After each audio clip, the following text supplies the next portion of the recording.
ദൈവനാമം മഹത്വപ്പെടുമാറാകട്ടെ. സമാധാന സന്ദേശത്തിലൂടെ എന്നെ ശ്രദ്ധിക്കുന്ന എല്ലാ പ്രിയപ്പെട്ടവർക്കും വീണ്ടും വരുന്നവനായ ക്രിസ്തുവേശുവിന്റെ നാമത്തിൽ എൻ്റെ സ്നേഹമെന്ന്.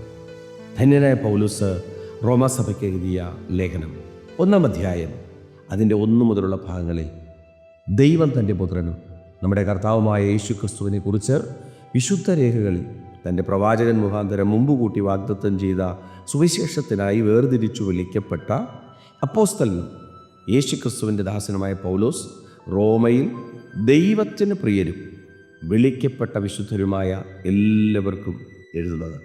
പൗലോസ് റോമാസഭയ്ക്ക് ലേഖനം കൈമാറുമ്പോൾ 1-2 വാക്യങ്ങൾക്കകത്ത് വ്യക്തമായിട്ട് പരിശുദ്ധാത്മാവ് സംസാരിക്കുകയാണ്.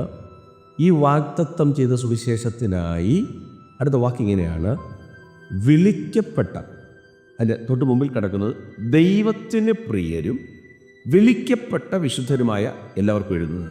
എത്ര ശ്രേഷ്ഠമായ ഒരു പദവിയാണ് പ്രിയരെ.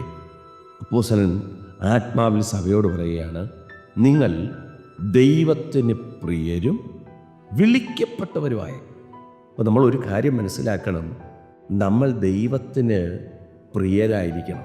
നമ്മൾ ദൈവസന്നിധിയിൽ ദൈവത്താൽ വിളിക്കപ്പെട്ടവരാണ്.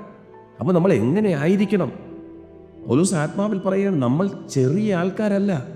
നമ്മൾ ഈ ഭൂമിയിലുള്ള താൽക്കാലികമായ നന്മകൾക്കകത്ത് പ്രശംസിച്ച് നടക്കേണ്ടവരല്ല. കാരണം നമ്മൾ ദൈവത്തിന് പ്രിയരാണ്. മാത്രമല്ല, ദൈവം നമ്മളെ വിളിച്ചതുമാണ്. നമുക്കറിയാം, പഴയ നിയമത്തിനകത്ത് യോസഫ് എന്ന് പറഞ്ഞൊരു മനുഷ്യൻ, യാക്കോബിൻ്റെ 12 മക്കളിൽ ഒരുവനായ യോസഫിന് ദൈവം ഒരു സ്വപ്നം കൊടുക്കുമ്പോൾ നമ്മളൊന്ന് ഓർക്കണം, ഒരു തെരഞ്ഞെടുപ്പ്, ഒരു വിളി, ദൈവത്തിന് പ്രിയപ്പെട്ടത് എന്നൊക്കെ പറയുമ്പോൾ ദൈവം നിക്ഷേപിച്ചിരിക്കുന്ന അസാധാരണമായ ഒരു നിയോഗമുണ്ട്.